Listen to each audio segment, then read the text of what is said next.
Social மீடியாவில் இப்போது Illuminati, dark side, free missionaries, secret society அப்படின்ற வீடியோ நிறைய பேர் போஸ்ட் பண்ணிகிட்ருக்காங்க. இதெல்லாம் உண்மையாக பொய்யா? இது இப்போ இல்லை, இது 250 இயர்ஸாக அவங்க ரூல் பண்ணுறாங்கன்னு நீங்கள் கூகுள் பண்ணி தேடி பாருங்கள். எல்லா சிம்பாலிசம்லேயும் அவங்க வந்து இருக்காங்க. ஸோ வந்து அது சாதாரண விஷயம் கிடையாது. எல்லாமே சரி, இந்த உலகமே அவங்க கண்ட்ரோலில் தான் இருக்குன்னு சொன்னால் அவங்களால நம்ப முடியுமா? முக்கியமான விஷயம் என்னென்னா, உலகம் சந்திக்க போகிற மிகப்பெரிய பிரச்சனை ஒன்றும் பிரச்சனை தான். ஏற்கனவே வார் ஸ்டார்ட் ஆகிடுச்சு.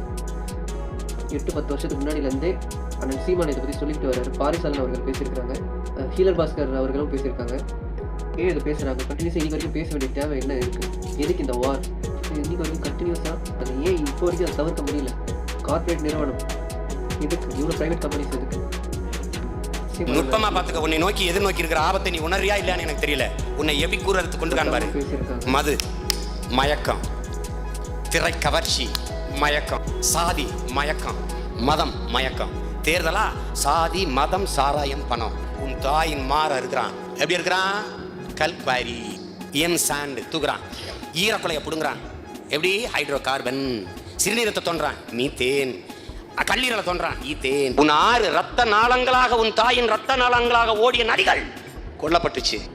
நல்லா விளங்க. நீ இதை விளங்கல, இது புரிந்து கொள்ளல, நீ ஒருபாலும் ஆட முடியாது. உள்நாட்டு வெளிநாட்டு பெரும் முதலாளிகள் உற்பத்தி செய்கிற பொருட்களை வேகமாக எடுத்திருந்ததுக்கு போடப்பட்ட கட்டமைப்பு. இவன் சொல்ற இன்ஃப்ராஸ்ட்ரக்சர், அடிப்படை கட்டமைப்பு என்பது முதலாளிகளுக்கான, நாட்டு மக்களுக்கான. நிலத்தடி நீரை எவர்கள் உறிஞ்சிக்கலாம்? முதலாளிகள். எல்லாம் இளவு உறிஞ்சும்.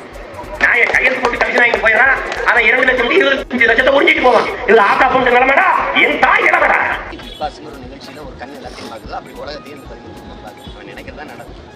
ஒரு இடம் தெரியாது. இது ஒரு வர்த்தகம். இந்த வர்த்தகம் யாரு? எதுக்கு? ஒரு 2 கோடி வியாபாரி இருக்காங்க. என் ஆளு, அவனை கொல்லணும். மிக சிறந்தது எதுவோ அதன் மீது கட்டி எழுப்பு. பில்டிங் அந்த பெஸ்ட். இது அமெரிக்க தத்துவம். இந்த ஐயா சொன்னாங்க பாருங்க, இந்த உலகத்துல எலிமினாட்டி, இந்த சீக்ரெட் சொசைட்டி, இந்த குடும்பம் ஒரு 13 குடும்பம் இருக்கு. இந்த 13 பயமக்களுக்காக இவ்வளவு வேணும் வாழ்ந்துட்டு.